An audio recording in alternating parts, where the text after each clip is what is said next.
Hey guys, tonight, we're slipping back in time, not to a grand banquet or a glittering court of knights and maidens, but to a damp, smoky wooden hut where rats scurry across the floor and your first breath burns with the stink of peat dung and rot.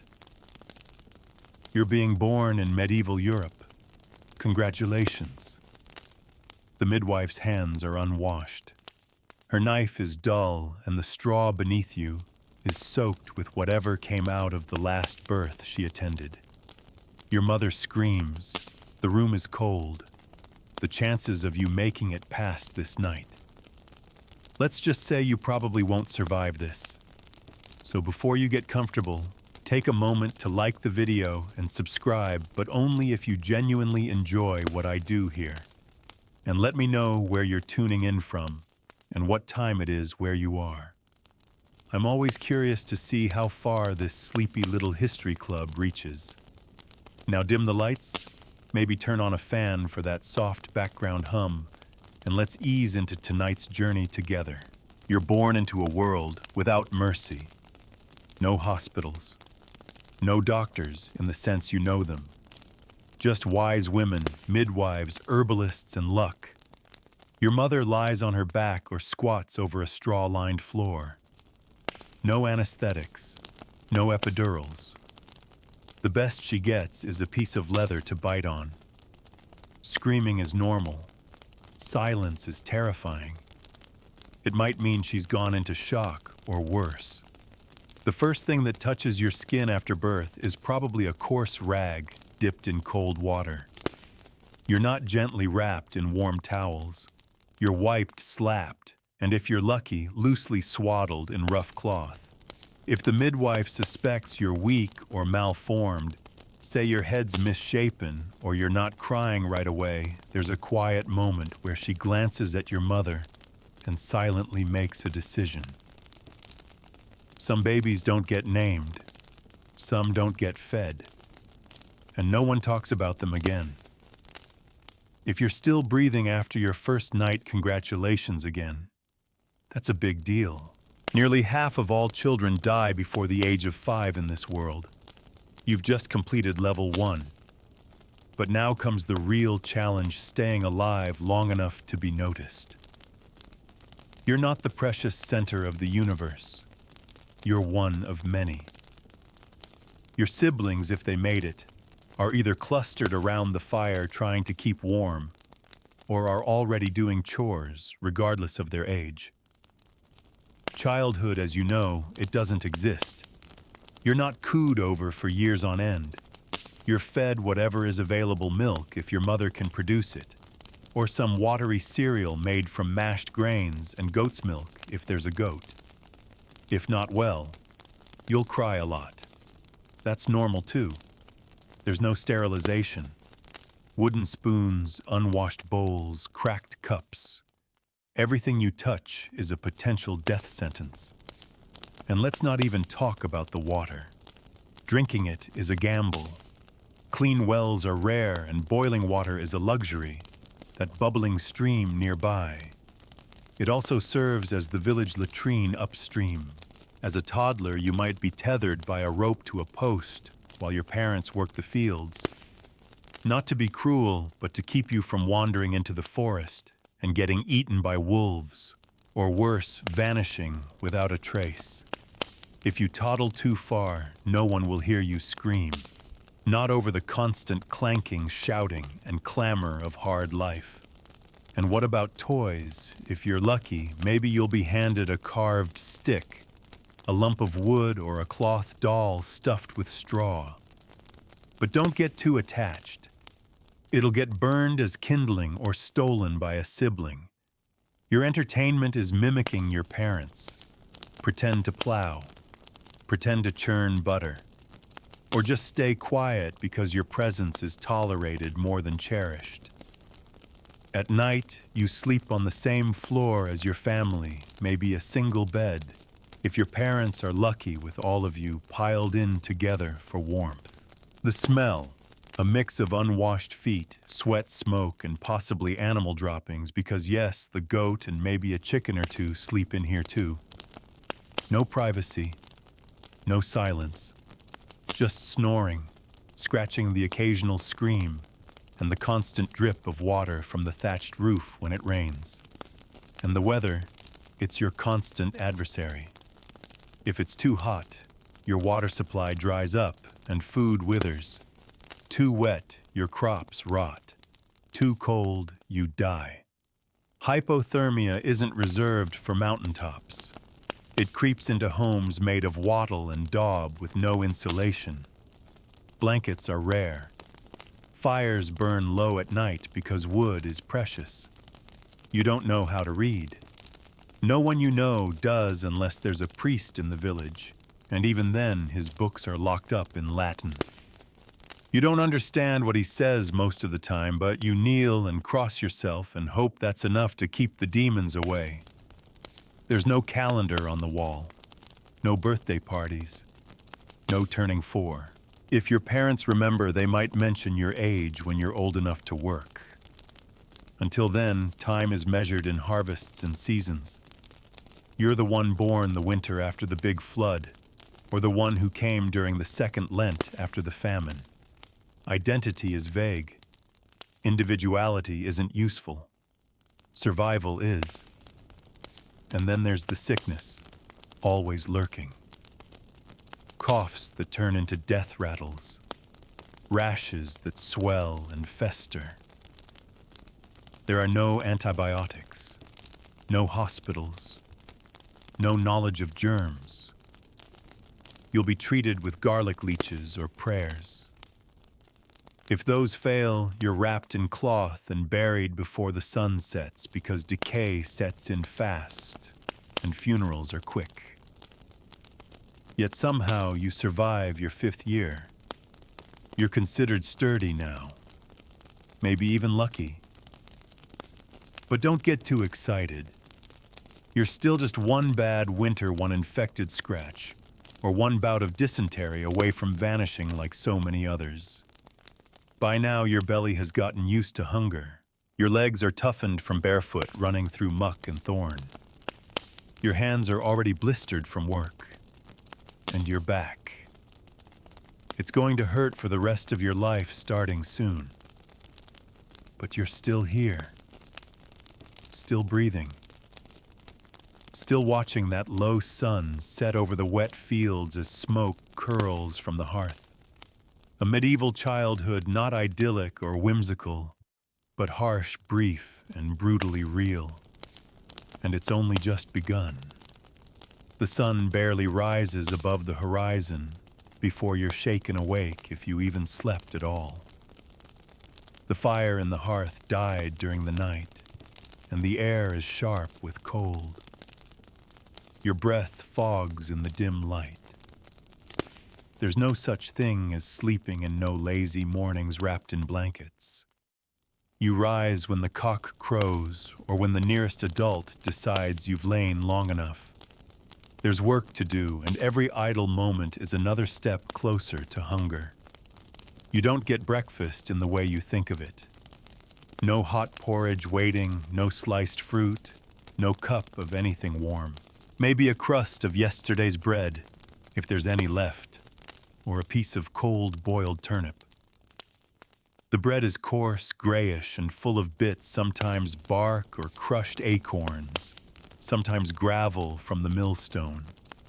It grinds your teeth down slowly but surely. Those who live long enough will suffer with stumps in their gums, blackened and aching. If you live in a village, your life is bound to the land, and the land doesn't care how small you are. By the time you're 6 or 7, your world is made of tasks. You herd animals if your family owns any. You carry water in a heavy wooden bucket, staggering with each step as it sloshes down your front. You gather dung for fuel. You pull weeds. You glean grain heads after harvests. Your muscles are sore more days than not. And no one thanks you. There's no good job, kid. Just another task. Maybe a swat if you do it wrong. If your family are serfs, and most families are, you belong to the land just as surely as the oxen and the plow. You owe work to the local lord, and so does everyone you know. Every week, your father and older brothers, if they've survived, must give days to work the Lord's fields. Sometimes even the children are dragged along. It's not uncommon to see a child your age with a bleeding hand from harvesting too fast, or a bruised shoulder from carrying loads too heavy. You learn not to cry. Not because you're brave, but because it doesn't matter. The local manor looms in the distance, not a castle like in fairy tales, but a large stone house that belongs to someone with the power to decide whether your family lives or starves. You'll never go inside. You're more likely to kneel outside its gates, hat in hand, hoping for mercy after a bad harvest. School, that's a luxury.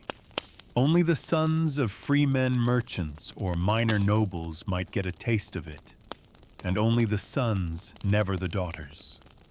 You don't know your letters. You might know a few prayers in Latin, repeated so often, you've memorized the sounds without understanding a word. Your whole intellectual world is tied to the church. The priest says what's true. You believe it or risk your soul. The church bells mark your day more than any clock. They ring for prayer, for labor, for mass, for death. You might not know the date or even your own age, but you know when to kneel, when to rise, and when to say Amen. Fear of hell is stitched into your bones long before you can explain what it means. You don't question it. You don't have time to. Clothing is handed down until it disintegrates. You wear what you're given, coarse wool or linen, itchy, often patched.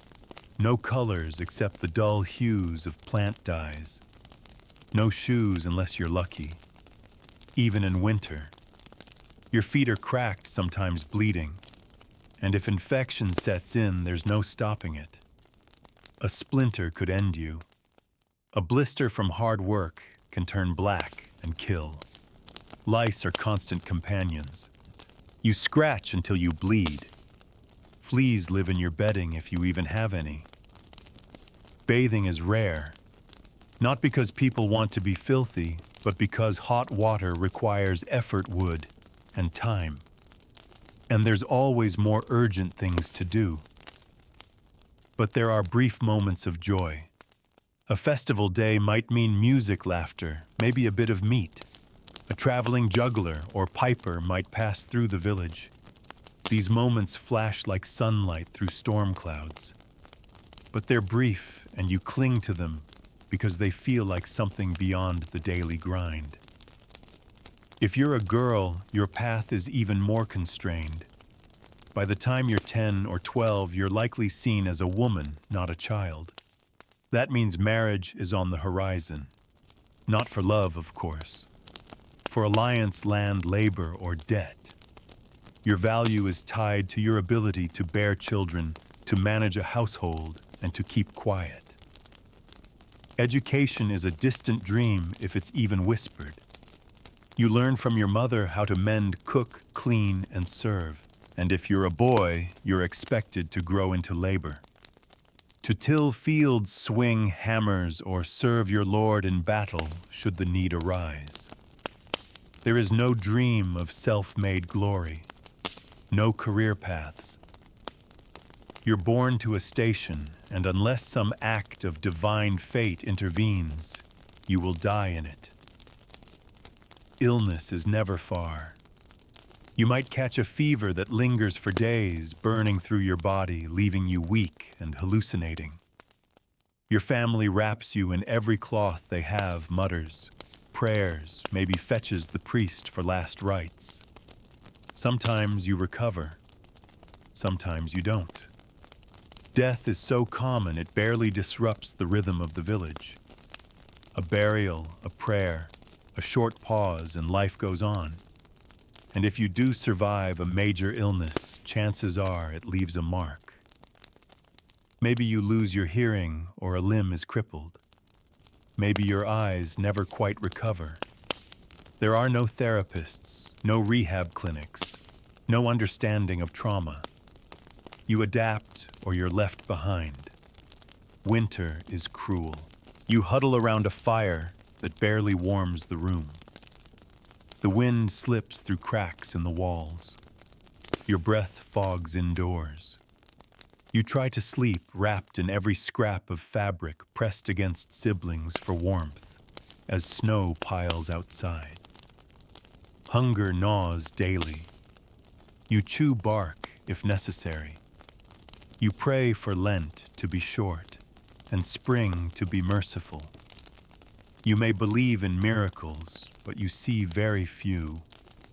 What you witness are accidents, sudden deaths, mysterious illnesses, neighbors vanishing into the woods and never coming back.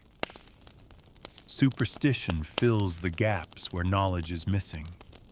A cow dies, someone's cursed. A child falls ill, maybe it's the sin of the father. Maybe the fairies took him. No one knows, but everyone fears. You're growing, but not like modern children. You're stunted by malnutrition. Your belly may swell, but your limbs stay thin. Your bones ache from the cold and labor. You rarely laugh unless you're with other children, stealing a brief game with pebbles or sticks. Even then, an adult's shout can scatter you in a flash. You've seen too much by the time you're 10. You've seen death. You've seen childbirth. You've seen hunger. You've seen violence. You've watched animals slaughtered and friends buried. And you've already learned that life is not fair, not gentle, and not guaranteed. And through all this, you're still just a child, clinging to whatever comfort you can find, maybe your mother's hand, maybe a ragged doll, maybe the way the light looks when it dances through the slats of your crumbling wall. But the world is moving on, and it won't wait for you. Childhood, such as it is ending fast. The grind of medieval life is only tightening its grip. The years ahead promise no softness. Only the relentless passage of time, the weight of duty, and the growing burden of survival. You're about 11 now, maybe 12, no candles on a cake to mark it. No joyous shout of happy birthday. You just notice one day that your tunic doesn't fit, your voice cracks when you speak. Or your mother starts eyeing you with a new kind of expectation. You're entering that gray space between child and adult, but in medieval life that space is short. You're no longer allowed the leniency of youth. Now you work like the rest, sunrise to sunset every day without pause. If you're a boy, your days are now measured in muscle and endurance. You're in the fields full time. Your hands are calloused raw in the joints and often blistered. You know the names of every weed, the feel of plow. Handles the rhythm of sowing seed. You can swing a scythe with precision, though it's twice your height. Your body aches, but no one asks if you're sore. Soreness is assumed. If your father is alive, you follow him like a shadow. Not out of choice, but because your survival depends on learning everything he knows. If he dies, you'll have to take his place no matter how small your shoulders still are. And death is always near an accident, with the oxen a fever, or just falling and not getting back up. If he vanishes, so does any protection you had. If you're the eldest, even more pressure falls on you. You are the future of the family, the inheritor of nothing and everything.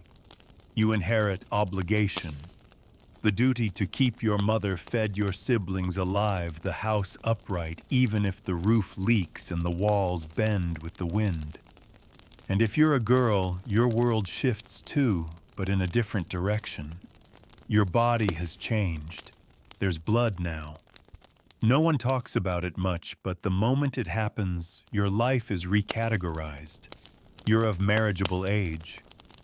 Your mother may offer whispered advice, but there's no space for confusion or privacy. It's just the next step. You begin helping in ways that are harder, more endless. Spinning thread, weaving, managing the food such as it is, measuring grains carefully to stretch them, turning scraps into soup. Fetching water 3 times a day, back bent shoulders aching, even as men you don't know begin to eye you differently. There's no safety, not in your body, not in your house, not even in your church. And if your father owes a debt, or your family has little standing, you may be married off soon, 12, 13, maybe 14. The man might be 20 years older, or more. You'll be expected to bear children right away. There's no romance, no courtship, just a priest, a muttered vow, and a lifetime of labor ahead. Your life isn't really your own. It never was. You live in a world that prizes obedience, especially from women. To speak boldly, to resist, even to hesitate is dangerous. Wives are expected to be silent, hard-working, and fruitful. If you're barren, the whispers start early. If you birth only daughters, the frowns deepen. You're not responsible, but you're blamed all the same. The pressure is unrelenting. A womb isn't just part of you, it is what defines your worth. Meanwhile, your community watches everything. It's small, tight, and full of eyes. There's no anonymity.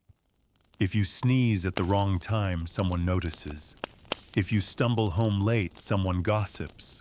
If you seem too happy, too sad, too different, someone might accuse you of witchcraft, of sin, of something worse.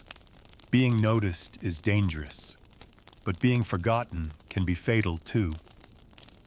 If you have the misfortune of being orphaned by now, your life is even more precarious. Some villages offer shelter, but most won't feed another mouth for long. You may become a servant, or worse. You might be handed off to the church.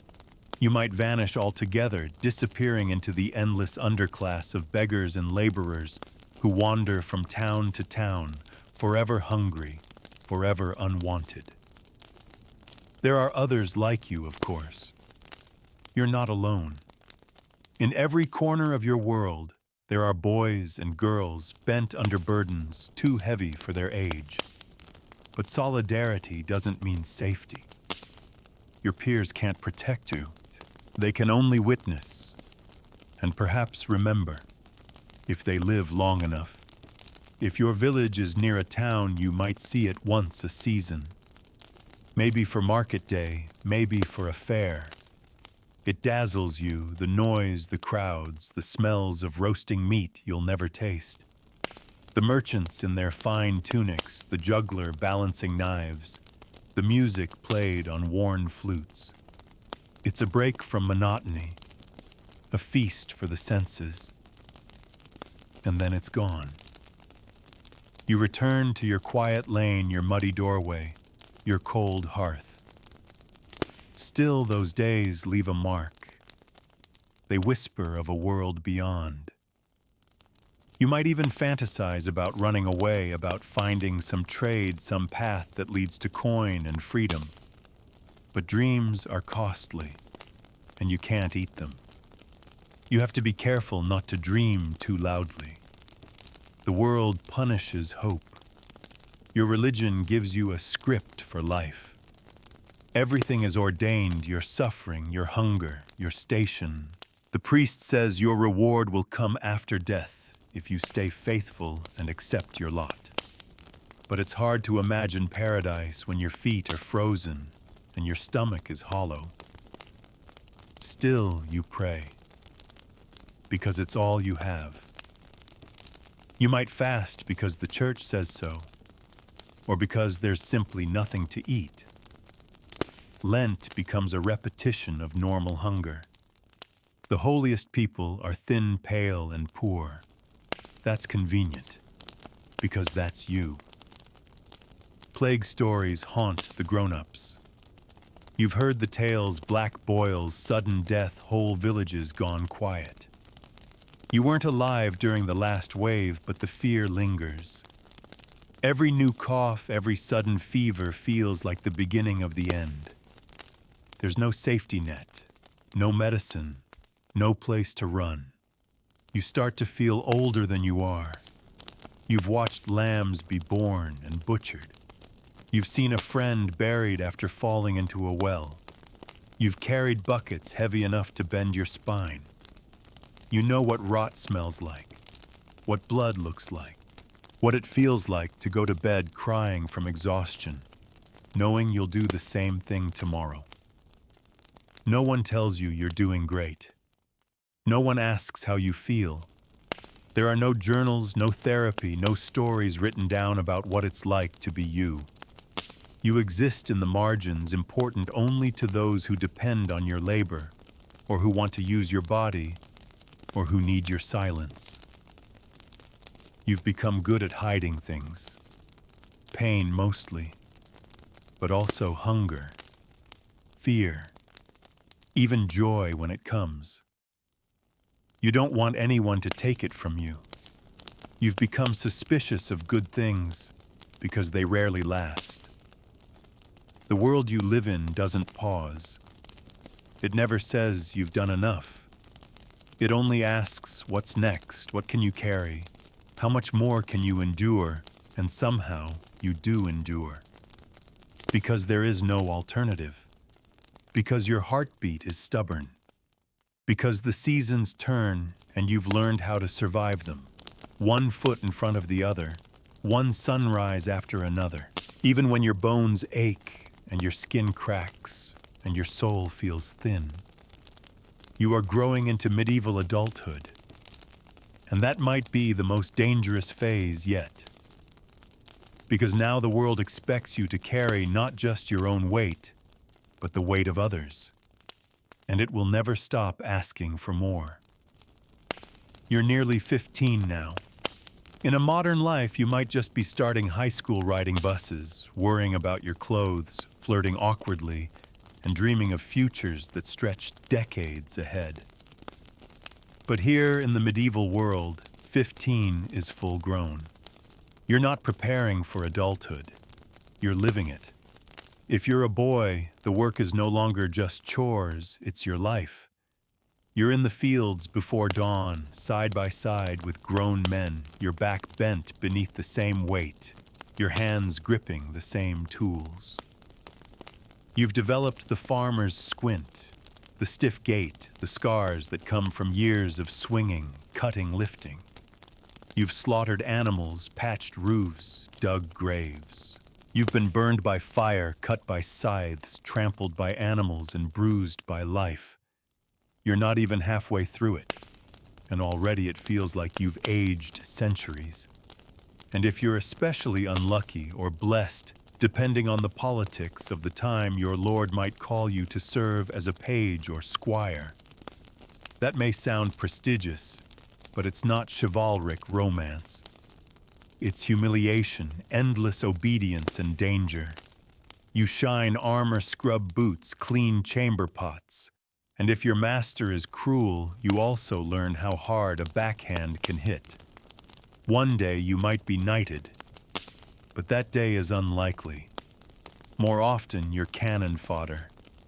You learn to hold a blade not for glory, but because someone told you to, and to hesitate means death. And if you're a girl and you're not already married, the pressure is building like a storm behind your eyes. Every aunt, every neighbor, every passing adult is watching, judging. You're of age. If your family is poor, you're a financial burden. If they're slightly better off, you're a bargaining chip. Marriage isn't about love. It's about alliances, survival debts paid in bodies. And marriage doesn't wait. You might be promised to someone twice your age. Maybe a man who already has children. Maybe a widower. Maybe a man with rough hands and rougher habits. You don't get a say. You nod, you obey, you get into the cart and go. Your wedding isn't a dreamlike affair. It's a deal sealed by a priest and maybe a dry loaf of bread and watered wine. You don't wear white, you wear whatever's clean. The ceremony is brief, the expectations are not. You're expected to produce children as soon as possible. Your belly becomes the center of everyone's attention. Your value is now tied to how fast and how often you can give birth. And childbirth is a dice roll every time. You've seen what it does. You've heard women scream, seen them bleed, seen them disappear into fever and silence. No medicine, no understanding, just blood breath and hope. If your husband is kind, you might survive with bruises and fatigue. If he's not, your pain is private. You don't talk about it. You just endure. Because everyone says that's what wives do. Complaining is ungrateful. Silence is virtuous. And if you die, the village priest will say you fulfilled your duty. And if by some twist of fate you're not married, you're still not free. You might become a servant in another household, waking before dawn to scrub floors and haul water, always watched, always corrected. You might enter a convent if your family has a few coins or wants you hidden away. There your life is cloistered, filled with prayer, silence, and cold stone halls. It's peace of a kind, but also a prison. Whether man or woman, peasant or servant, your life is now about labor and obedience. There are no weekends. The idea of leisure doesn't exist. Every day is dictated by the seasons and the demands of survival. In summer, you sweat until your skin blisters. In winter, you shiver until your joints seize. The idea of comfort, of rest, of peace, it's foreign. A luxury for nobles and priests. And what of the nobles, those lords and ladies who seem to float above the muck of your life? You see them sometimes riding through the village, cloaked in fur, perfumed to hide the stench of the world. They live in stone manors with real floors and glass windows.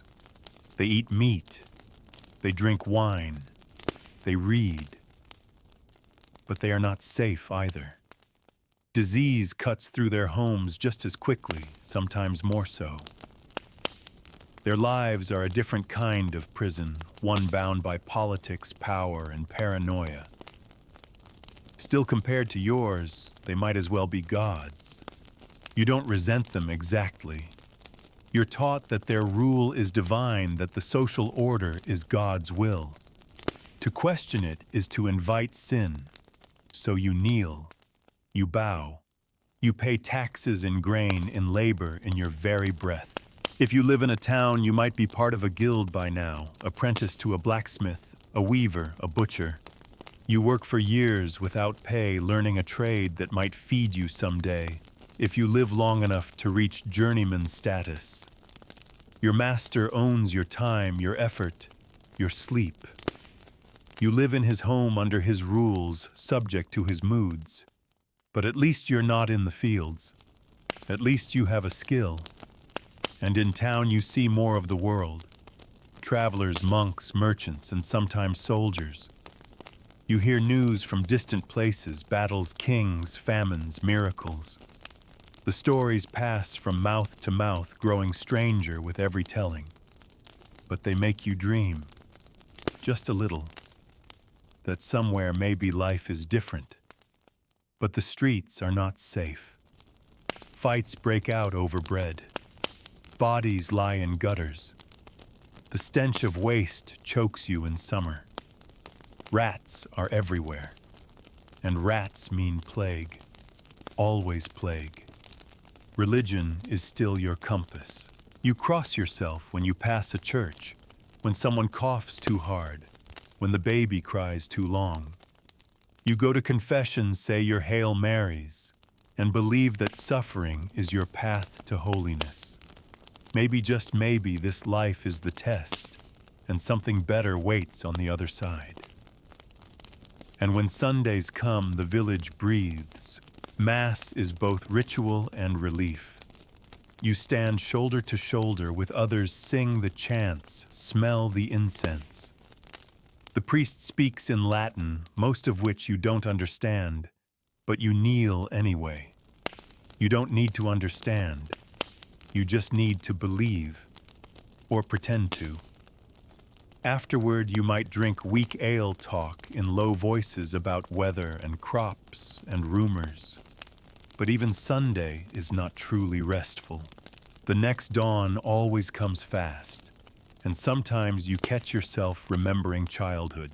Not with nostalgia, but with disbelief. Was there ever a time when you could run through fields and laugh? Was there a moment when your body didn't ache, when your thoughts weren't heavy with duty?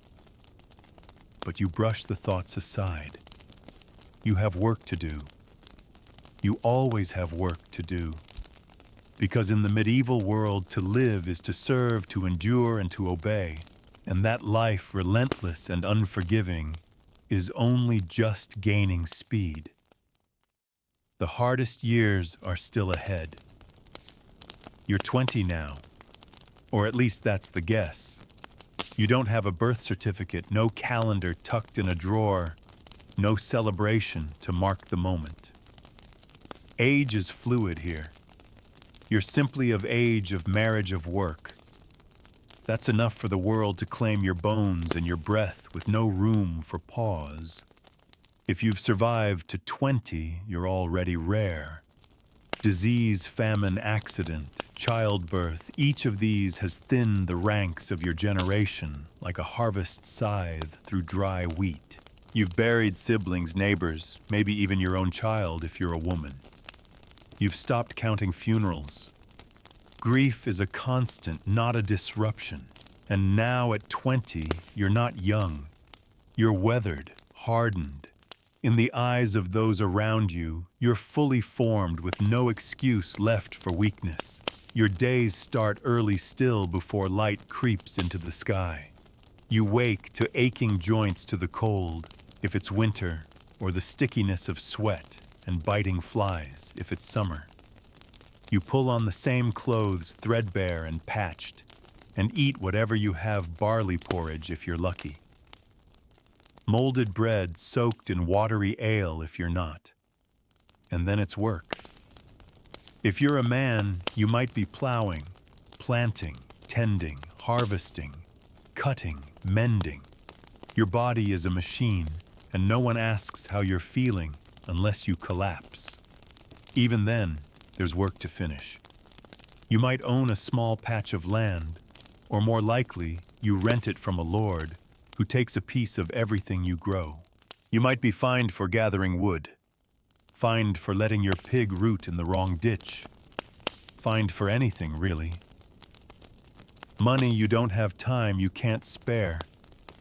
And if you're married, and by now you probably are, your wife bears her own burden. Pregnancy after pregnancy, sometimes without even a full year between them. Her body stretched thin, her eyes sunken, and still she works. Cooking, mending, cleaning, feeding, nursing, spinning, hauling. If you have children, they cling to her skirts, hollow-eyed and snot-nosed, not from neglect, but because there's simply no time or energy left to coddle them. If you're a woman, this is your prison. Your hands are always moving. Your breasts are always sore. Your mind never rests. You pray for your children to live, but you also pray for a moment's peace, just 1 hour, without someone tugging at you, bleeding on you, needing you. But such moments are rare. And then you bleed again. Another pregnancy. Another turn of the wheel. The physical strain is immense, but so is the emotional weight. Every child who falls sick becomes a desperate vigil. Every cough, every fever could be the start of the end. You sit by their side, pressing damp cloths to their skin, muttering prayers, whispering promises to saints. If the child dies, you bury them quickly. If they live, you barely have time to weep before the next crisis arrives. Your faith is both a comfort and a chain. The church teaches that suffering is holy, that God watches the meek and the poor with special favor. But it's hard to feel favored when your feet bleed through your boots, or when your womb aches with its seventh child, or when the priest tells you to confess your sins, while your neighbor's body is being lowered into a shallow grave. And yet you believe, not because you're naive, but because you must. If this life isn't a test, then what is it? If there isn't some better world beyond the veil, then all of this is just pain and chance. And that thought is too terrible to hold for long. Your village hasn't changed much since you were a child. The same crooked lanes, the same thatched roofs, maybe a new baby has been born, maybe a few more graves at the edge of the field. But the rhythm remains.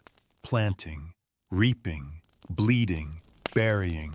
The wheel turns and you turn with it. If you're in a town, your life may be slightly better or slightly worse. You may earn coin instead of crops, but that coin must stretch further, pay for rent, for food, for tools. You live closer to strangers. More eyes, more danger. Guilds might protect your trade, but not your dignity. Apprentices and journeymen fight for scraps of work. Theft is common. Punishment is brutal. Stocks floggings, even hanging for stealing bread to survive. And always the threat of war hovers on the edge of your awareness. A lord's dispute, a king's ambition, mercenaries passing through demanding food coin women. You don't have the right to object. You keep your head down. You offer what you have. You hope they leave quickly. Or maybe you've been conscripted yourself, pressed into service with barely a word of warning, given a weapon you barely know how to use, and marched for miles, your boots blistering, your belly empty. You fight not for glory, but because there's no alternative. If you refuse, you're branded a deserter or just killed on the spot. Battle is not heroic. It's screaming, stumbling chaos. It's men crushed under horses' arrows and throats, swords splintering bone. You kill or you die. If you survive, you carry the blood and screams with you forever. If you return home, you return broken. But at least you return. If you're a woman, war brings its own horrors. Soldiers take what they want. Your house, your livestock, your body. The village offers no defense. Even your priest may turn a blind eye.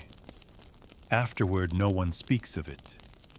You're expected to heal, to continue, to raise whatever children come of it. And if the weather turns, if the harvest fails, if a sickness spreads, the spiral deepens. Hunger becomes starvation. Bodies grow thinner. Eyes grow wider. You boil roots. You eat bark. You sell what little you own, your cloak, your knife, your dignity. The church distributes alms sometimes, but it's not enough. It's never enough. And still the world keeps turning. Another season. Another hardship. You get older, but not in the way modern people think of age. Your 20s are your prime, but they feel like decline. Your back is hunched. Your teeth are worn. Your hair is graying. You already feel like an old soul, and you're barely halfway through life if you're lucky. Sometimes you hear stories of faraway places, pilgrims passing through, traders speaking of cities where the streets are paved and people eat fish every day, of kings who hold court in golden halls, of lands where the sun shines longer and winters are mild. You want to believe those places exist, that somewhere, somehow, life is not like this, but you can't leave You have obligations, a field to tend, a child to feed, a spouse to bury, a neighbor to help. You're woven into the fabric of this world, and tearing yourself free would unravel everything. So you keep going. You wake, you work, you ache, you pray. And sometimes in the quiet before dawn, you wonder what it might have been like to be born in another time, another place. But that's just a dream. And dreams don't fill bellies. Tomorrow the sun will rise again. And so will you. Because that's what life in the medieval world demands. You keep going, or you don't. You're somewhere in your 30s now. But you wouldn't know it unless someone told you there are no mirrors, no birthdays, no records. You just feel it in your joints, in the way your knees protest when you rise, in the dull ache that never quite leaves your back. Your body has aged far faster than your years. Gray hairs have already crept in. Your skin, toughened by wind and sun, makes you look a decade older. If someone mistook you for 50, they wouldn't be wrong, because here in this world, 30 is old. If you've managed to make it this far, you're a survivor, a rare one. Many of the children born alongside you are gone, claimed by infection, war, childbirth, starvation, accidents, or the simple cruelty of chance. Their absence is felt in quiet ways, in the empty chair by the hearth, in the grave markers at the edge of the fields, in the fact that you can now remember the dead more easily than the living. Your days are still long, still cruel. Nothing has softened. You wake, work, and endure just as you always have. But the effort cuts deeper now. You feel it in the fatigue that clings like damp wool. You're slower, and in a world that has no time for slowness, that's a danger. If you're a man, your sons may now be old enough to share the burden. Maybe you've taught them the rhythm of the land, the planting, the reaping, the careful watching of clouds and soil. They carry buckets, lift tools, slaughter pigs. They know hunger. They know the harsh sting of frost on fingers. They understand that work isn't something you do, it's something you are. But you also know what awaits them, the same back-breaking years that have worn you down. You've given them life, but you can't give them relief. And if you're a woman, the years have taken their toll in quieter, more invisible ways. You've borne children, lost, some raised others. You've breastfed with cracked skin. You've gone days without food so your babies could eat. Your body has bled too much, stretched too far, and been patched together again with nothing more than herbs and prayers. You don't talk about the pain. You just keep moving. Because what choice is there? You might still be birthing children depending on your body and luck. Every time is a risk. You know that now. The stories of women who bled out in childbirth are not rare. They're recited like psalms. And every new pregnancy feels like an hourglass turned upside down. Will this be the one that takes you? And if your body has stopped, if menopause has arrived even in your 30s, it brings a strange mix of grief and relief. You can no longer give birth. In the eyes of many, your value has diminished. You're now a crone or hag whispered about more than spoken to. But you're also free from the fear of dying in childbirth. That small freedom is not nothing. The house around you is the same cramped, smoky, worn. The fire smolders low because firewood is scarce. The walls lean a little more each winter. You patch them with mud and hope. The roof leaks. The animals complain. And yet somehow this is still home. Holidays come and go, marking the rhythm of your life with brief flashes of celebration. The feast of St. Michael, the midsummer fair, The days when meat is roasted and ale flows freely. You might get a few hours of laughter, a dance, the sight of your neighbors forgetting themselves. But it fades quickly. The work waits for no one. Your faith deepens or it frays. For some, the years of suffering only confirm the church's teachings. This world is broken and paradise lies beyond. You kneel harder, pray longer, listen more intently to the priest's sermons about endurance and humility. Maybe you even make a pilgrimage walking barefoot to a shrine hoping for healing or forgiveness or a miracle. But others begin to question, quietly, not aloud, just in the silence between prayers. Is this all there is? Are these struggles really sacred? Does God notice? Is the pain holy or just pain? You'd never say it.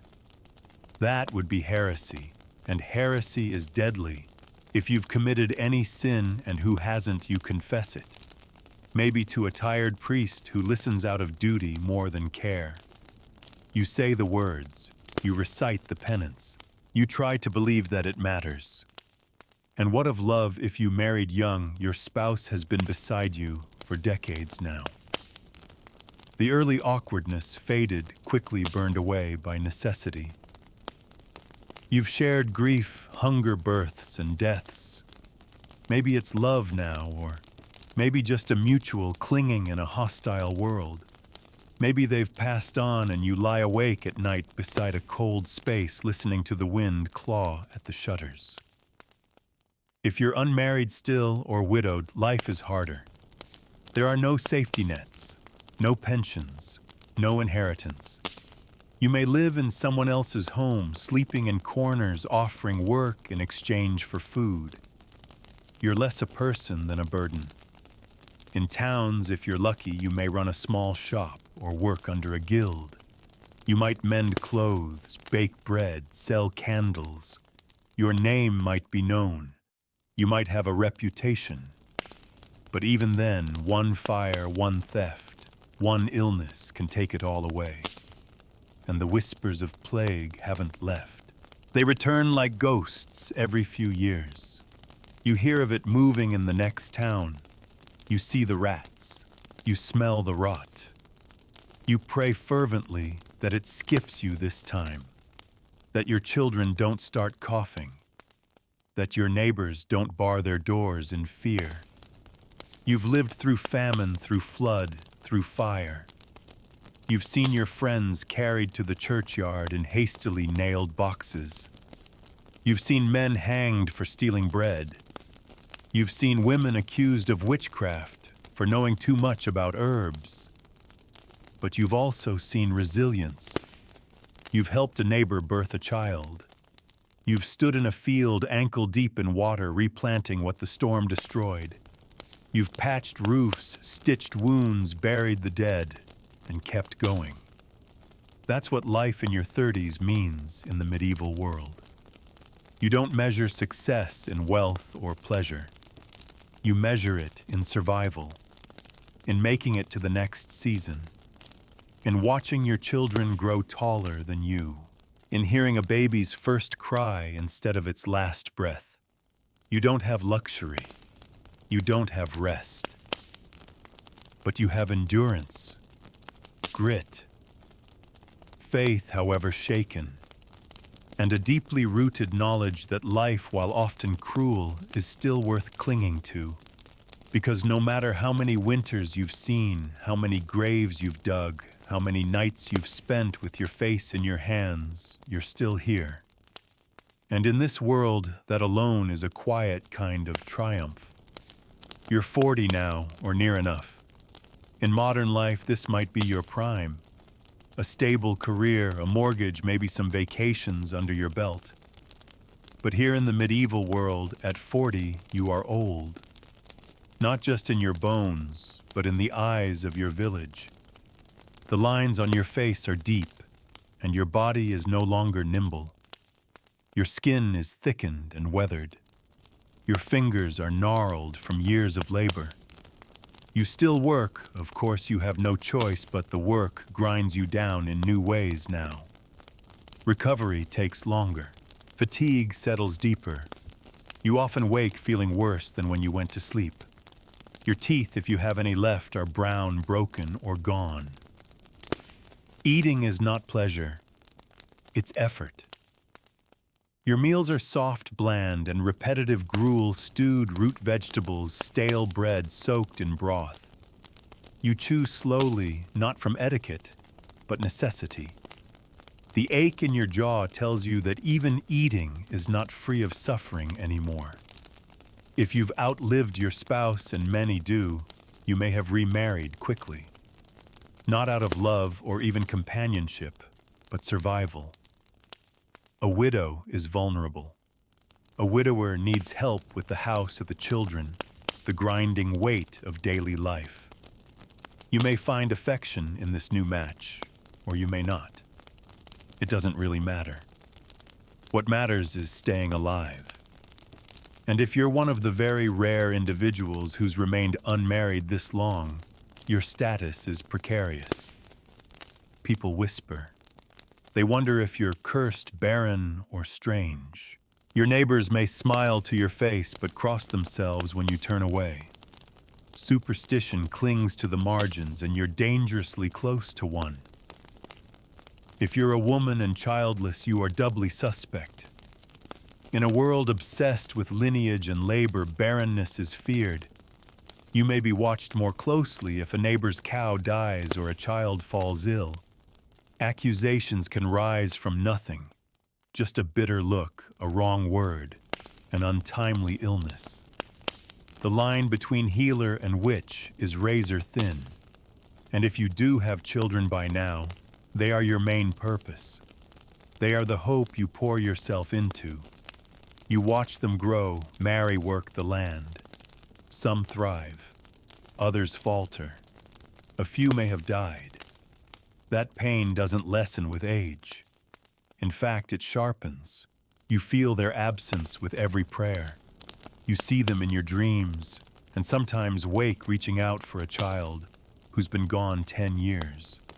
Your days still begin with labor, but now the labor is slower. You move with caution, not vigor. You might manage a household, tend to garden men tools and prepare food. Or if your health allows, still swing a hoe haul, water gather firewood. But even these things, once routine, now leave you breathless. And others begin to treat you differently too. The young ones rush past you, their voices louder, their eyes more confident. They take over tasks without asking, sometimes out of kindness, sometimes out of impatience. You realize you're not the center of the work anymore. You're the observer, the advisor, the relic.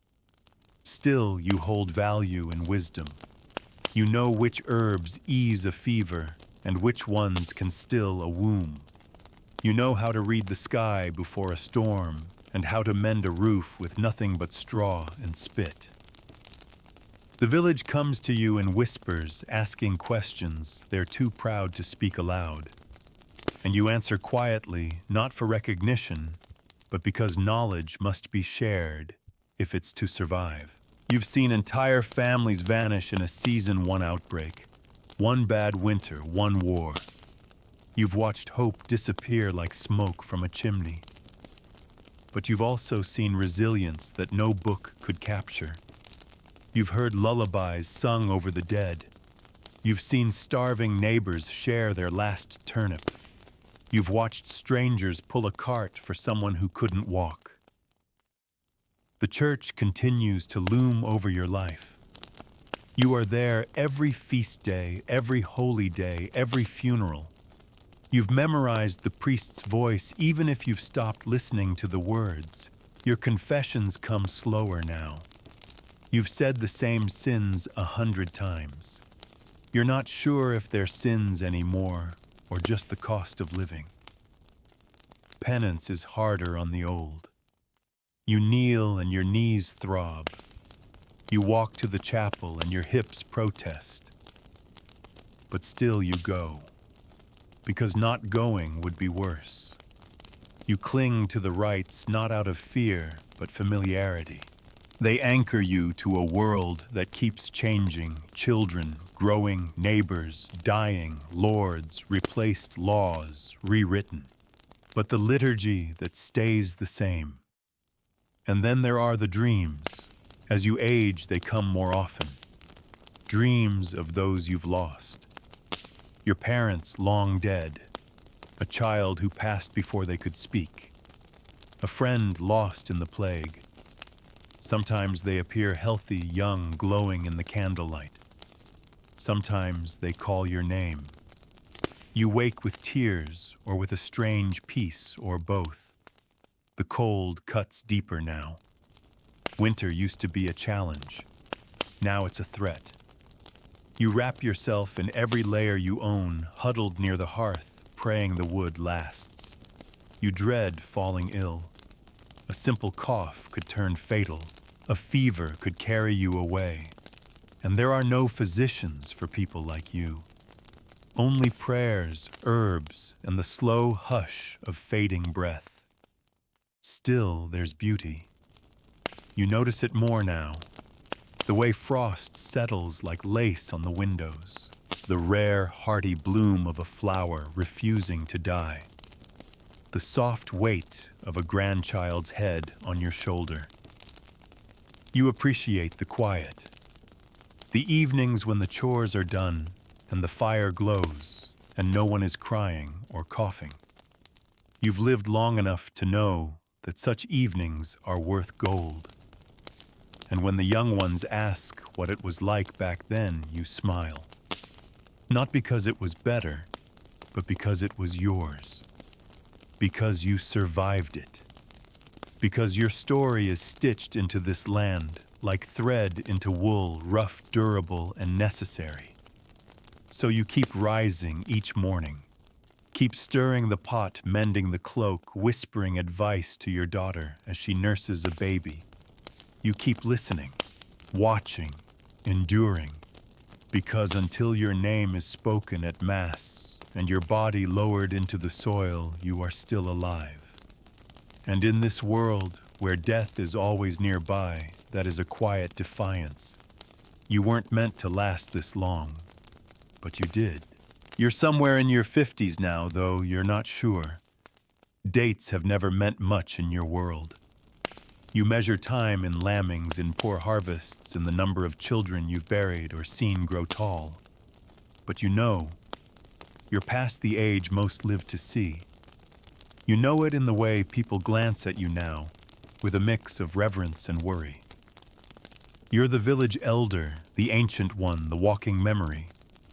Children ask if you're 100. You're not.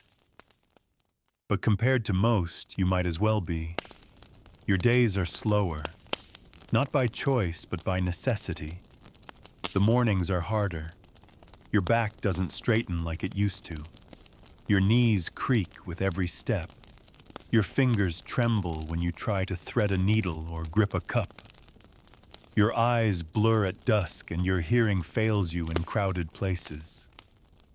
But no one mocks you for this. They expect it. You've earned your slowness. If you're a man, your role has shifted from worker to watcher. You don't plow anymore. You might still sharpen tools, patch fences, tend the small garden near your door. You might teach your grandsons how to read the wind, how to set a snare, how to tell which mushrooms won't kill them. But you are no longer the one pushing the plow or climbing the ladder. Those tasks now belong to younger backs. And if you're a woman, you've likely stopped bearing children if your body even made it this far intact. That phase of life, endless cycles of birth and loss, is behind you. But your labor hasn't ended. You still spin wool, mend clothes, stir pots, tend to the ill, and look after the smallest children when their mothers are too busy. You're a living library of knowledge of herbs, of omens, of what to do when a child won't stop crying, or when the cows birth too early. People respect you now in a way they didn't before. Not because they love you necessarily, but because you've outlasted them all. Your voice carries weight. You've seen the famines, the floods, the fevers. You remember names no one else does. You know who married whom, which field is cursed, which herb should never be brewed on a Thursday. You speak and people listen, or at least they pretend to. But respect is a double-edged thing. You're listened to, yes, but you're also isolated. You no longer join the dances, the games, the flirtations. You sit apart. Sometimes even the younger women avoid your gaze, not out of malice, but fear.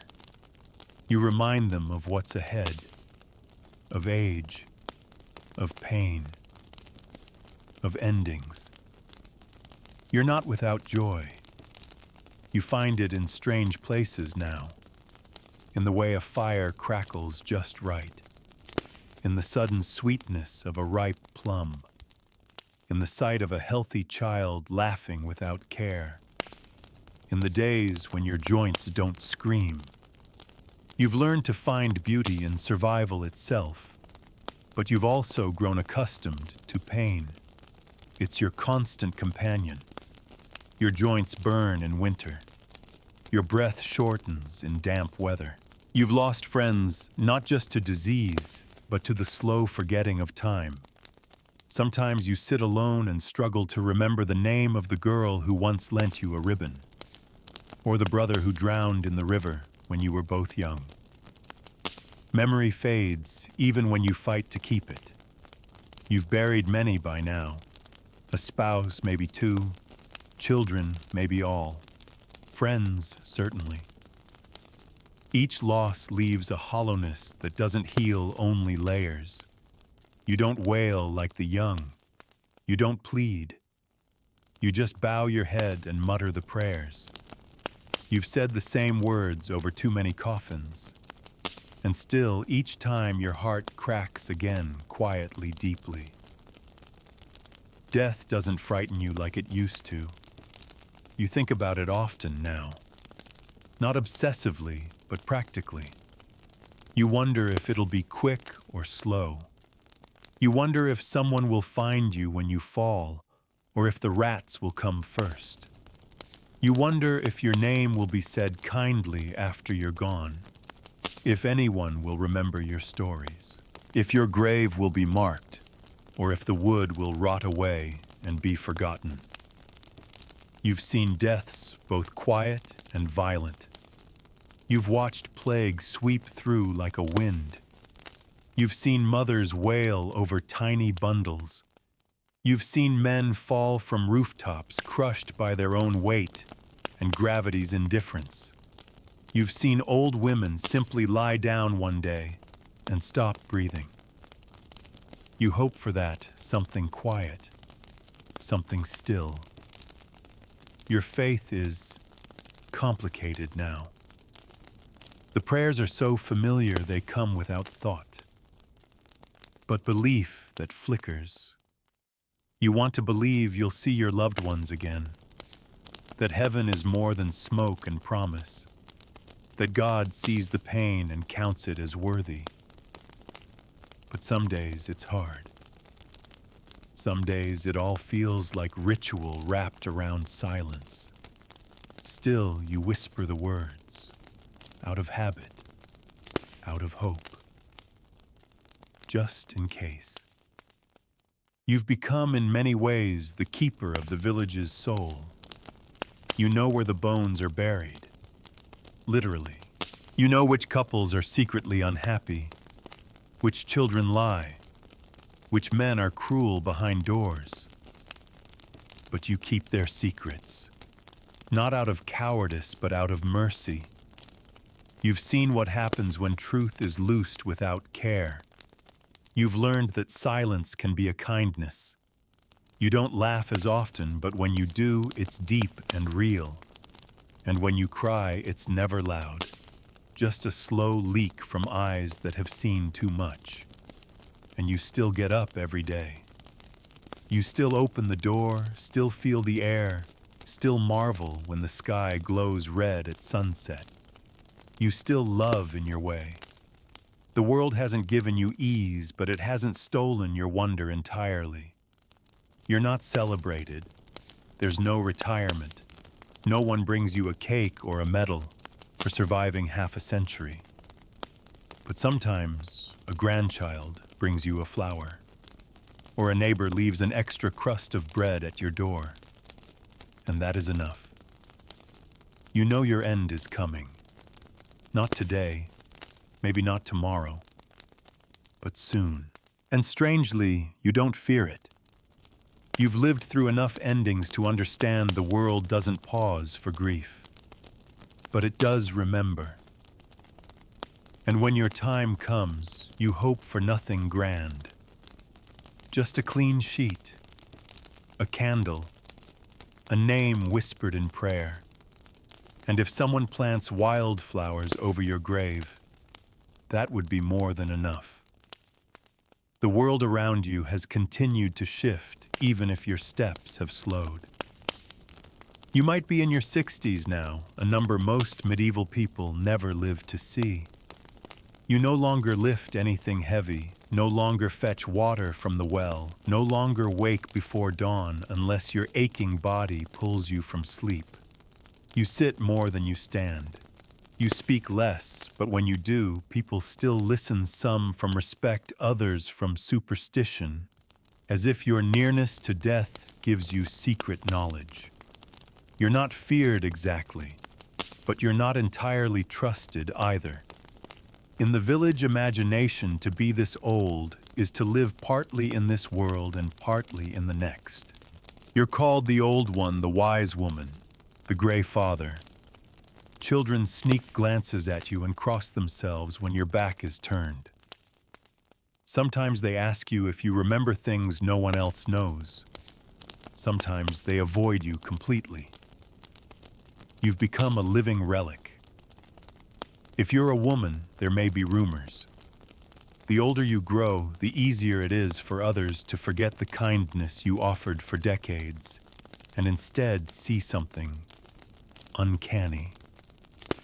You know the herbs too well. You speak too plainly.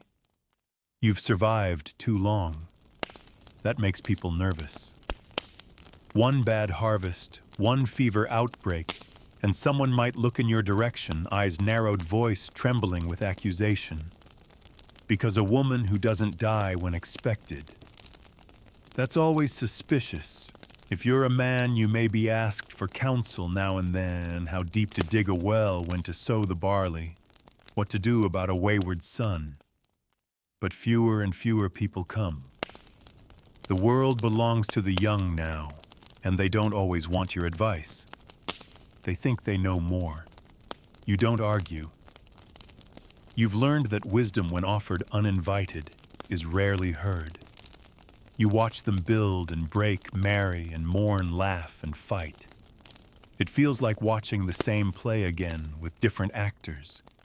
You recognize all the parts, all the patterns, the betrayals, the joys, the deaths. Only the faces change. Some days your memories feel sharper than the present.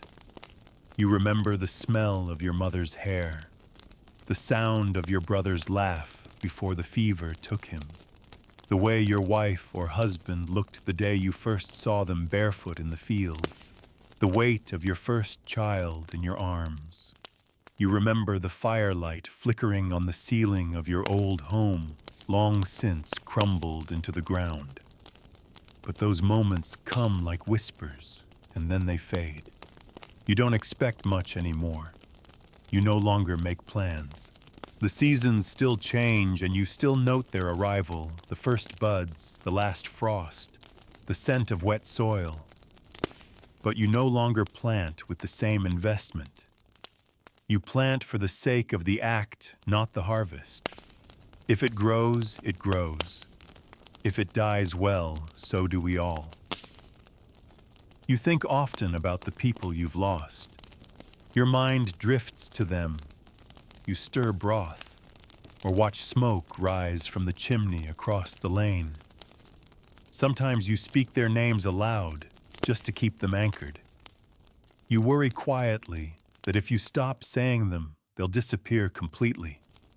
You've seen generations rise and fall. You've buried friends, partners, children, maybe even grandchildren. You've walked behind too many coffins. You no longer cry at funerals. Not because you feel nothing, but because the grief has become part of you. Woven in. A second skin. You still find moments of peace. Sitting beneath a tree on a warm day, feeling the breeze stir your thinning hair. Holding a tiny hand in yours, tracing the soft curve of a newborn's cheek. And remembering painfully, joyfully, how yours once looked the same. You smile more than you speak now. Not because you're amused, but because you've run out of anger. There's no use in shouting at the wind. And yet for all this, the world remains cruel. Famine doesn't spare the old. Plague doesn't turn away from gray hair. The sick are left behind when there's no time, no food, no hope. You know this. You've done it. Or you've watched it happen. And when illness strikes you now, you don't panic. You recognize the signs, the tightness in your chest, the way your joints ache not from use but from inside. You know what it means when your appetite vanishes, when the firelight seems to flicker too quickly, when the cold won't leave your bones.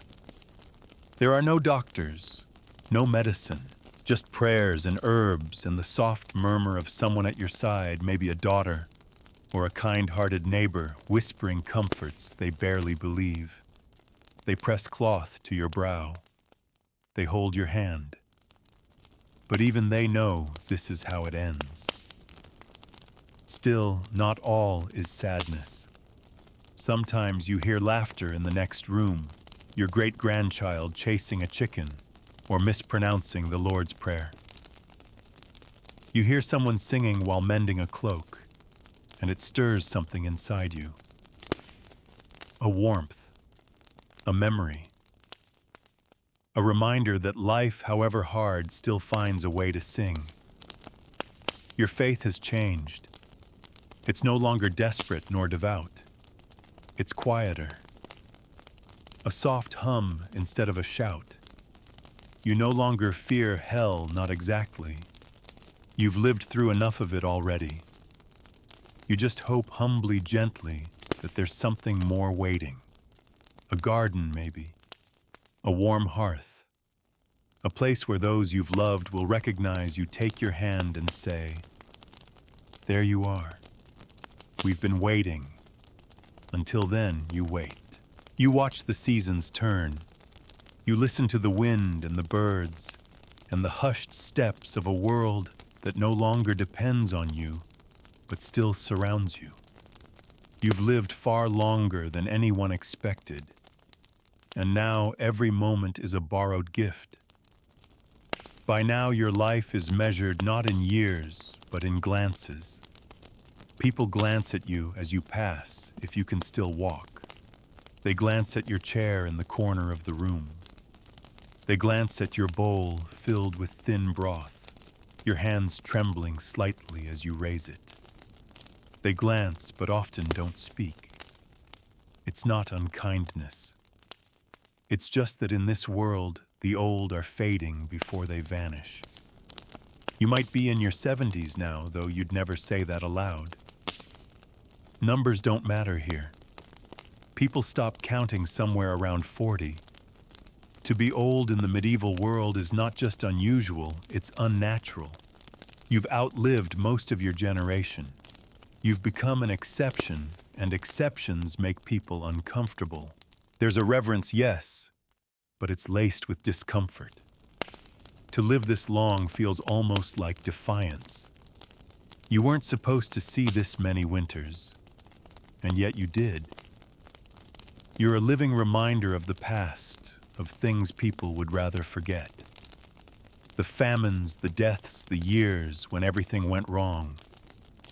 You carry all of it in your eyes. If you can still walk, it's slow and careful, every step a negotiation. If not, you're carried or left where you are. Your world has shrunk to the room you sleep in, the doorway, where you sit in the sun, the bench near the hearth, where you doze with your hands folded over your belly. The walk to the privy, if there even is one, is a journey in itself. Some days you can't make it. You learn to live with shame. Or maybe you stopped caring about shame years ago. Your skin is paper now, bruising at the lightest touch. Your joints are twisted, swollen, resistant. You've stopped trusting your legs. You dread falling. Because if you fall and no one's nearby, you might simply lie there until someone hears you calling. Or doesn't. Your voice has changed too. It's thinner like a reed. Sometimes people don't hear you the first time. Sometimes they don't listen even if they do. So you speak less. You measure your words. You offer them like coins, rarely and carefully. You eat what you're given. There are no preferences anymore. You swallow slowly, sometimes painfully. Your teeth are mostly gone or worn to the roots. Your gums are sore. Your digestion is unpredictable. Some days even soup makes your stomach rebel. You lose weight. You've been losing it for years. Your clothes hang off your frame like drapes on a worm. You sleep often, but not deeply. The nights are cold even in summer. You wake frequently, sometimes from dreams, sometimes from pain, sometimes from nothing at all. You lie awake in the dark, staring at the roof beams, listening to the breath of others in the room if you're not alone. And if you are alone, the silence presses in like a heavy blanket. If your memory still serves you, it becomes both a gift and a torment. You remember the faces of people long gone, your mother's humming, your brother's laughter, the way your child clung to your leg. You also remember the screams, the funerals, the way someone looked at you before they died. Memory can be sharp, like a knife wrapped in cloth. And if your memory has begun to fade, which it likely has, you sometimes wake up not knowing the day or the season or the name of the person kneeling beside you. You stare at your own hands and wonder when they turned to bark. You forget where you placed things, though. In truth, you don't own much anymore. Maybe a cup, a cloth, a token from years past hidden beneath straw, or tucked in a wall crack where mice nest. People try to include you in conversation sometimes, but the world they talk about isn't yours. Their concerns, new taxes, lords, changing marriage arrangements, some miracle in a nearby town they feel distant, like echoes through a thick wall. You nod, smile faintly, but your mind drifts. To your youth, to fields in bloom, to songs no one sings anymore. The children are scared of you. Not all, but most. Your voice is raspy. Your back is bent. Your face is lined with time. They stare. Some tug their mother's sleeves and whisper questions. Was she always that small? Is he asleep or dead? You hear them. You pretend not to. You remember being the child once asking the same questions about someone else. If you're lucky, there's someone who still touches you gently. A granddaughter who combs your hair. A son who lifts you from bed to the stool by the fire. A kind neighbor who brings extra broth. Those gestures become sacred. You don't take them for granted. You feel every kindness like sunlight on your skin. Every cruelty, every moment of neglect cuts deeper than it once did. You may no longer attend church, not if your body won't let you. But someone brings you the host or the priest visits your bedside. You confess again. It's almost muscle memory now. You beg forgiveness for old sins, most of which no longer trouble you. The priest places a hand on your head. You feel nothing, or everything. You close your eyes and picture the saints, the ones who suffered as you did, the ones who endured worse and still found peace. You wonder if they'll greet you when the time comes. You think about death often, but not with fear, more with curiosity. You wonder what it will feel like. Will it come in your sleep? Will you see a light? Will you feel your soul pull away like smoke from cooling embers? Or will it be sudden, a final breath unnoticed in a room full of noise? You've made peace with the idea that your death may not be witnessed, that there may be no final words, no holding of hands, just the quiet drift into silence. And that's okay. You've had a long life, longer than most. You've felt everything this world has to offer: love, hunger, pain, joy, terror, and grace. And so you wait. You wake. You sleep. You listen to the birds in the morning and the wind at night. You let the world pass through you like water through reeds. You are no longer part of the dance, but you remember the rhythm. And that in itself is something sacred. You know your time is close, but even now you breathe. And that breath, however faint, is your final rebellion. Your days are quieter now. The world no longer expects anything from you. No fields to tend, no mouths to feed, no crops to save.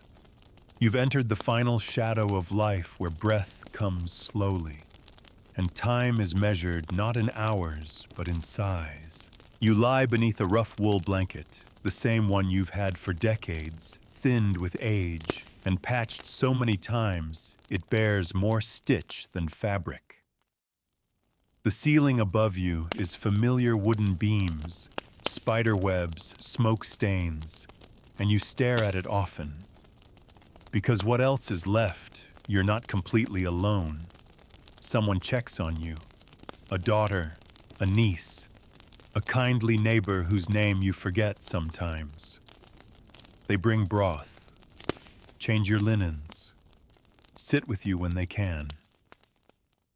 But mostly, you're left to yourself, not out of cruelty, but necessity. Life still barrels forward outside your door. Children cry, bread burns, livestock wanders off. No one has the luxury to sit for hours and listen to an old person speak in riddles and memories. Your thoughts drift often. You fall asleep mid-sentence. You wake in confusion. The past and present blur together. Sometimes the face of your mother appears before you, young as you remember her when you were a child. Sometimes you speak aloud to someone long gone. You hear your own voice echo strangely in the quiet. You're no longer certain what's dream and what's memory. Your body betrays you more each day. What once were aches are now sharp jabs. Swallowing is difficult. You chew slowly, not just from frailty, but from caution. Every bite is a small gamble. Every cough feels like it might tear something inside you. Your breath comes in gasps sometimes, and your chest creaks like an old gate. Sleep is your only relief, and even that is fractured. There are moments of clarity, though moments where you return to yourself.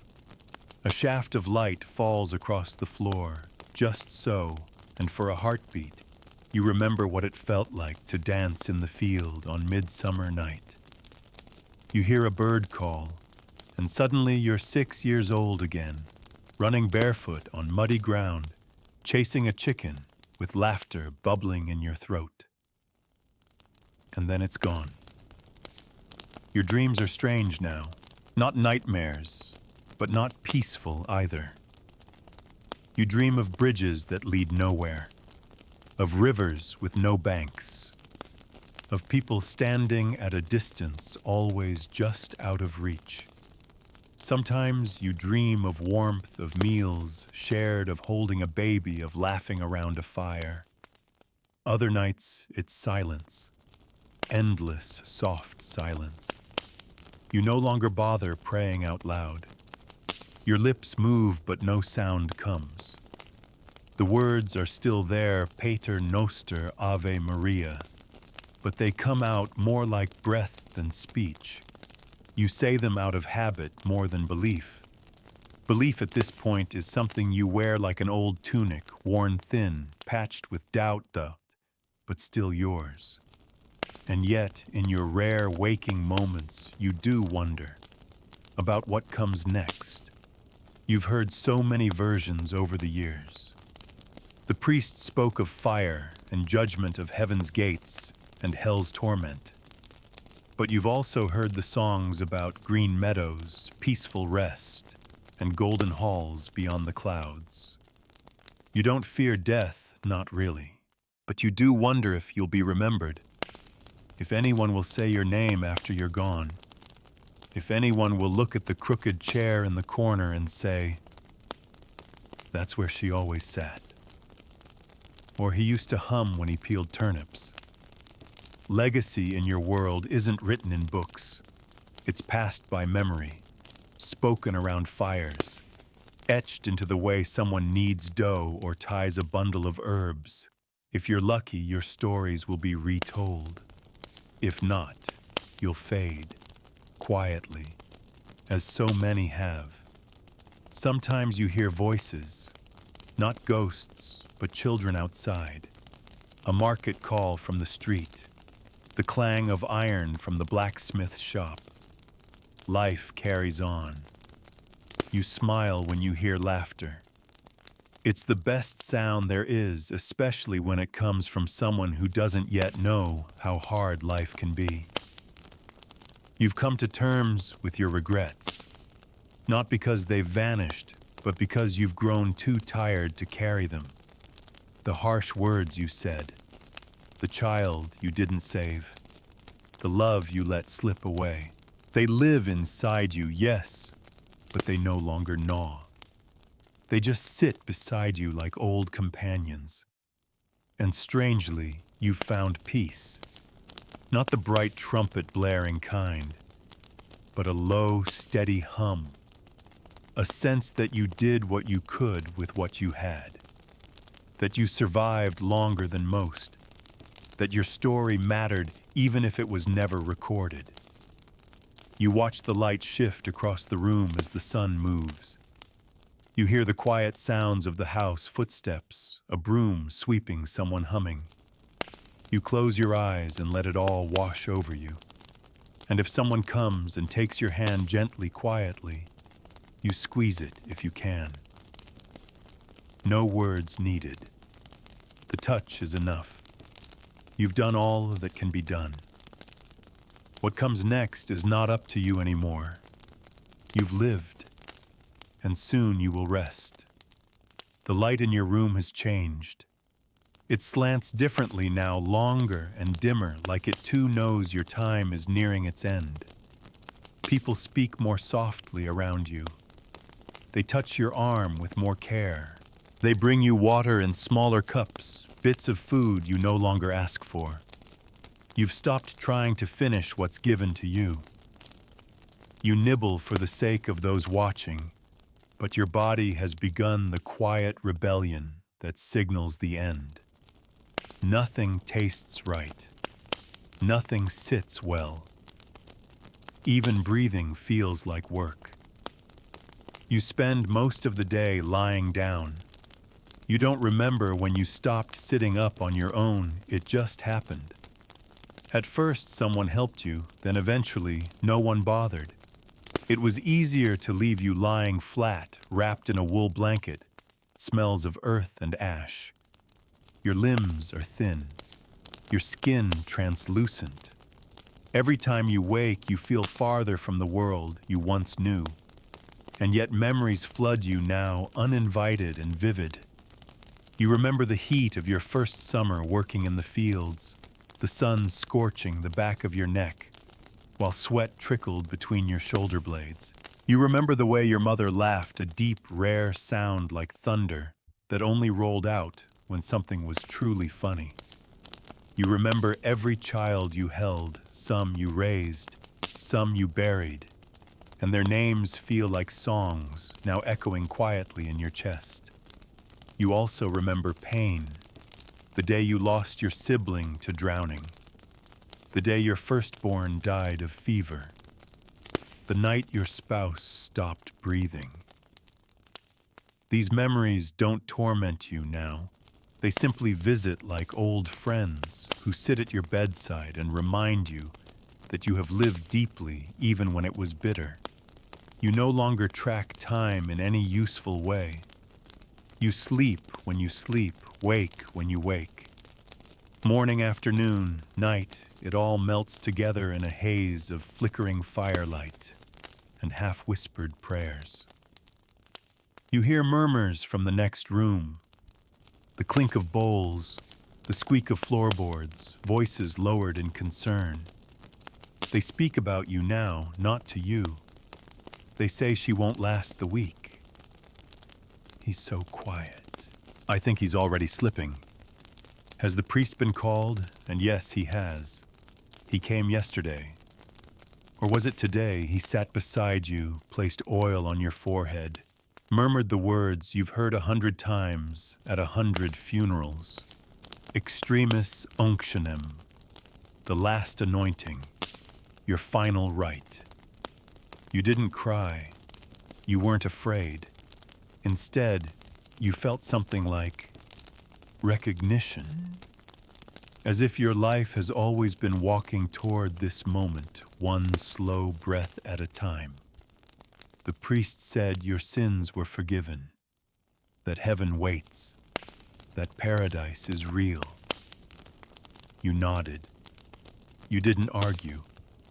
You hoped quietly that he's right, that there's something soft beyond this place of scraping, of clawing, of always having to try so hard. The pain now is constant, but dulled.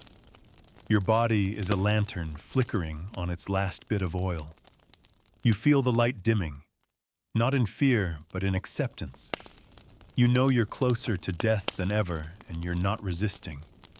Sometimes you think you see things. People at the foot of your bed, a shape in the doorway, the shadow of your mother's hand brushing your hair. You don't call out. If they're ghosts, they're welcome. If they're dreams, they're kind. You hear someone crying beside you one evening, softly trying not to wake you. Maybe a daughter, maybe a grandchild. You want to comfort them, to tell them it's all right, that you're not scared. But the words won't come. Your tongue is heavy. Your lips barely move. You try to squeeze their hand instead. You think you manage it. Maybe they felt it. Maybe they'll remember. You've lost the desire for anything. You no longer care for bread or fire or sunlight. You only crave quiet. Not silence, but the kind of hush that comes when everyone in the room finally accepts what you already know you're going, and that's okay. Your breathing changes. It's more of a rattle now, a rise and fall that skips sometimes. Each breath feels like it might be the last. And then it isn't. And then it is. You don't know the exact moment you cross the threshold. You only know that at some point the pain stops. The weight disappears. The voice fades like echoes down a corridor. The light grows soft, not bright as you imagined, but warm, gentle. like the last fire of winter burning low but steady. Maybe your eyes close. Maybe they stay open. Maybe you see something in that final instant, a field, a face, a hand reaching out. And then, stillness. Not frightening, not dark, just still. No more aching, no more hunger, no more grief, no more effort. Just release, man. You've lived your life in full. Every brutal, tender, beautiful, miserable, sacred moment. And now you are free. And those left behind will whisper your name for a while. They will place a stone, light a candle, say a prayer, and slowly, gently, you will fade from their world. But you will never fade from the story you were part of, a thread in the great tapestry of the living, strong, worn, and absolutely essential. You were born in medieval times, and you survived longer than anyone ever expected.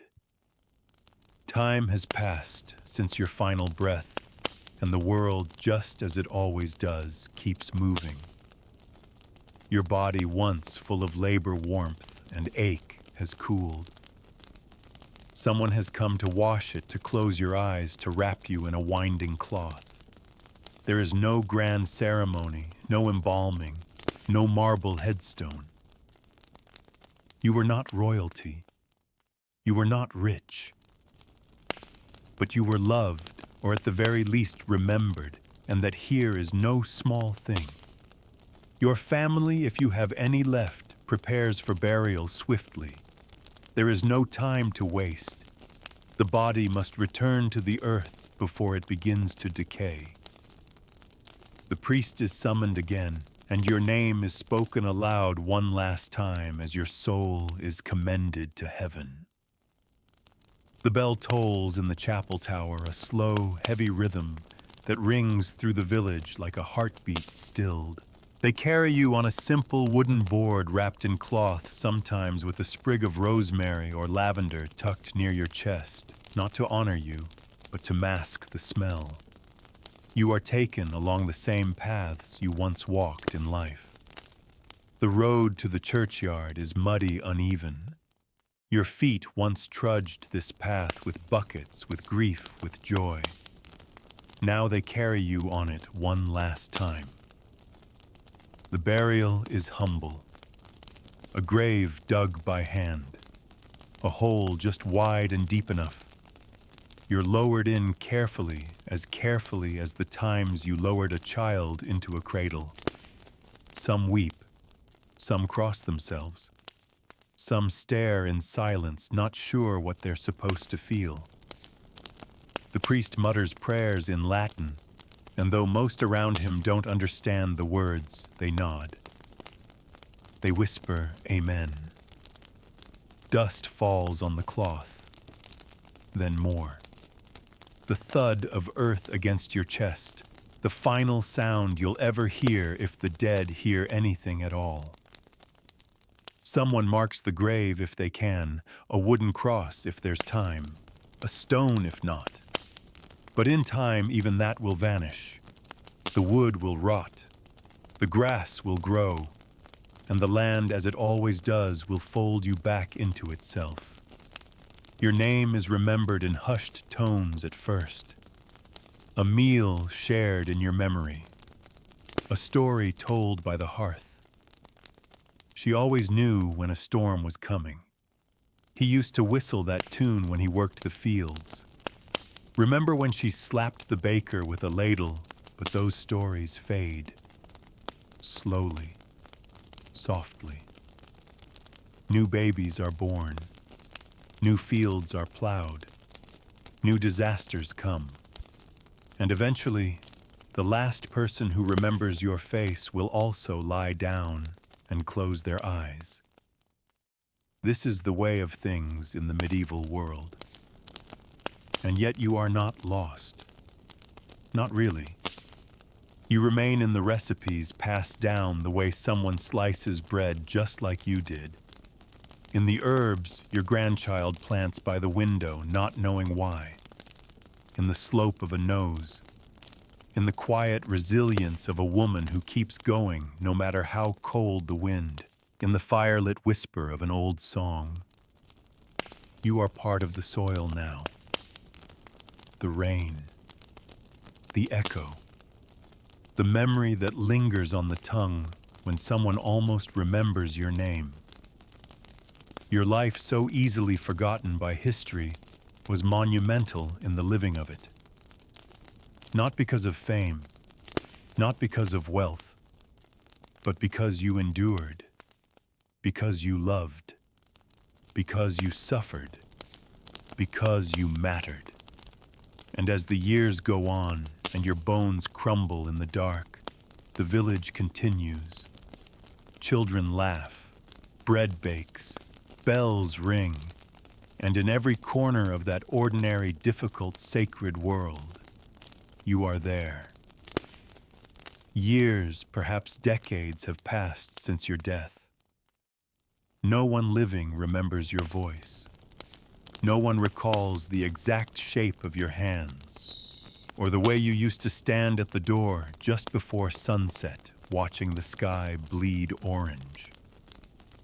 The corner where your stool once sat has been taken by something else now. A bundle of drying herbs, a new spinning wheel, a sleeping dog. The house may still stand, or it may have long since collapsed, its wood repurposed for another roof, its stones tumbled into a wall to mark someone else's field. And yet in the strange way that memory persists even after it forgets itself, your presence lingers. A great-grandchild tells a tale passed down your name, mispronounced your story, simplified. She was tough, they say. He worked harder than anyone. Your face may be long gone from their imagination, but something of your spirit clings to the tale like the scent of smoke on a woolen cloak. The details are fuzzy, but the feeling remains. Your descendants live lives you would hardly recognize. New tools, new words, maybe new laws, but not so different, really. They still wake early, still scrape together food in hard seasons, still worry about the weather, the crops, the cold, still cradle newborns with trembling hands, still bury their dead too soon. Your hands once pulled weeds from this same soil. Your back once bent over the same earth that now grows someone else's barley. You once stood at the same altar where new names are spoken in baptism and old ones are whispered in funerals. You are no longer named, but you are still among them. And the world beyond your village, that world shifted too. Wider roads, bigger cities, faster wars, but also books, libraries, scholars who eventually look back and wonder what life was like for someone like you. Not a king, not a bishop, just a body that worked and loved and hurt and hoped. They search for fragments, parchments, wills, tax records, old letters in Latin, but your name rarely appears. If at all, it's buried in a line about wheat deliveries or a baptismal note in the priest's hand.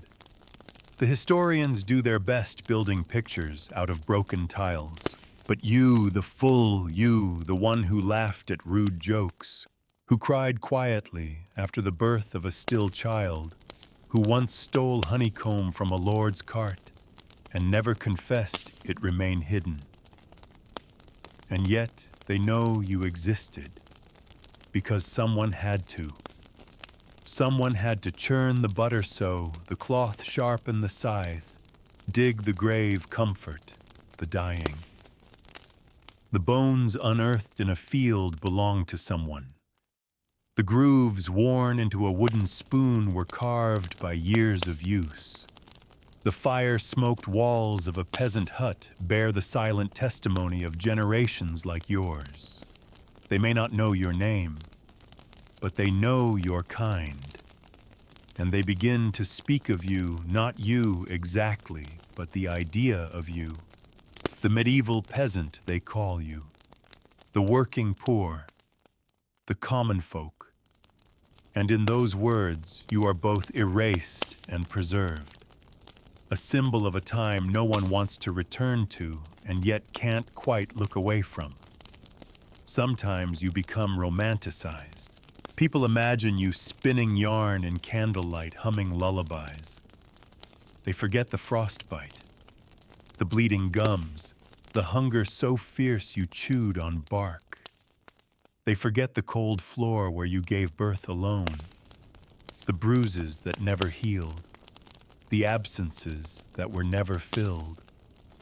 Other times you are pitied, a sad figure in a dusty book.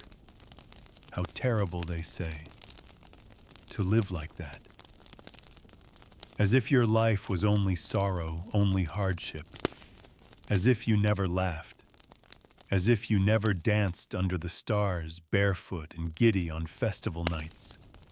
As if you never whispered stories to a child falling asleep beside a dying fire. As if you weren't in your quiet way alive. You were.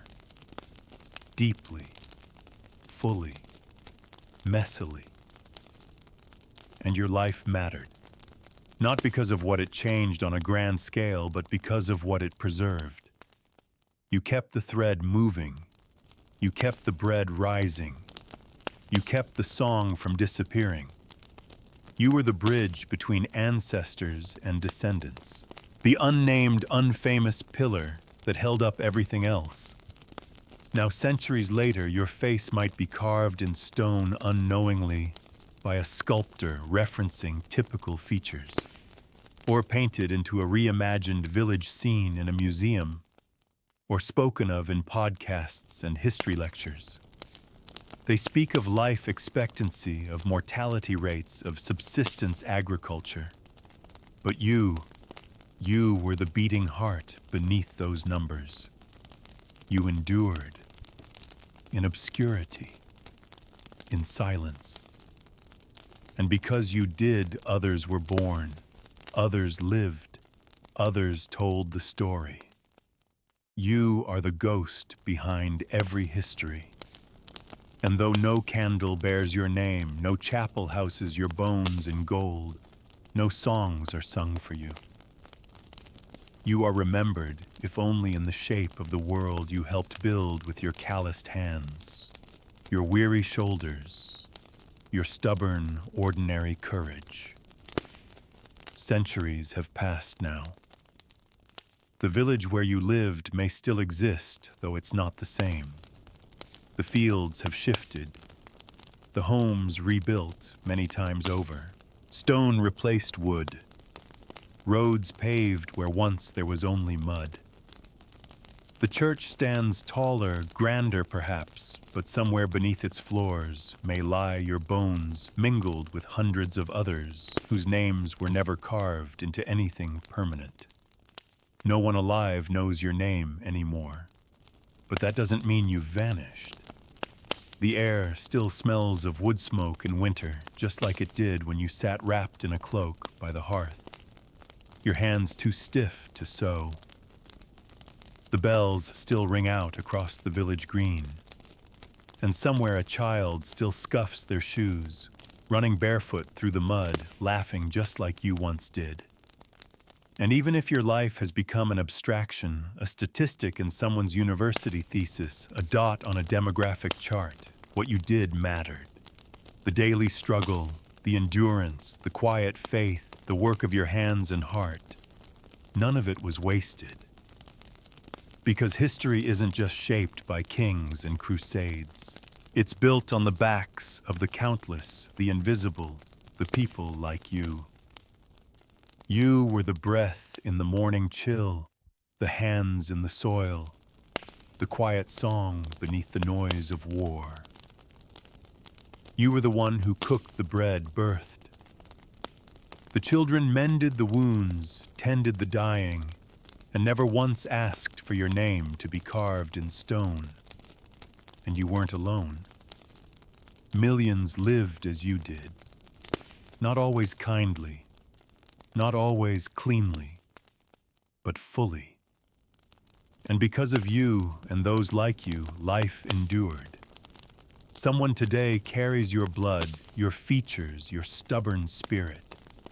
Someone walks this world stronger because you once did. Someone holds a baby the way you did, kneads dough the way you did, stands in silence before a sunrise with the same quiet reverence you knew too well. Your world was hard, unforgiving, often cruel. But you didn't fade. You didn't disappear. You lived. Through hunger, war, disease, and cold. Through childbirth, grief, silence, and endless toil. You rose each morning and you faced the day. You loved when it wasn't safe to love. You hoped when it wasn't wise to hope. You whispered prayers when all seemed lost. And now, centuries later, someone is still speaking your story. They don't know your name, but they see you. In the cracks of old stone walls, in the yellowed parchment of forgotten records, in the echo of lullabies passed from mother to daughter, father to son. You were born in a time that offered you nothing. No glory, no comfort, no escape. But you lived. And in the end, that may be the bravest thing anyone has ever done. Take a deep breath. Let it all go, the weight of the past, the cold of that medieval hut, the ache of calloused hands and sleepless nights. You've walked a long road tonight. A life built from straw and silence from hunger and heartbreak from joy, hidden like treasure beneath the floorboards of struggle. But now that world is fading. The fire's burning low. The wind has calmed. Listen to the quiet. You're safe. You're warm. You don't need to gather firewood or fetch water or kneel in a chapel fearing the plague. You don't have to carry what they carried. But isn't it something to know what they did, to see their lives not as dusty footnotes, but as beating hearts, hearts that once loved, wept, feared, hoped, just like yours. Maybe tonight, you'll dream of a cottage roof patched with straw, a field brushed with frost, a pair of worn hands holding yours. And maybe as you drift off, you'll feel the peace they never had. You survived their story. And now in your own quiet corner of the world, you get to rest, truly rest. So let your eyes grow heavy. Let the past fall away soft as ash. And know that somewhere out there in the mystery of time, someone just like you lived and mattered and is now at peace.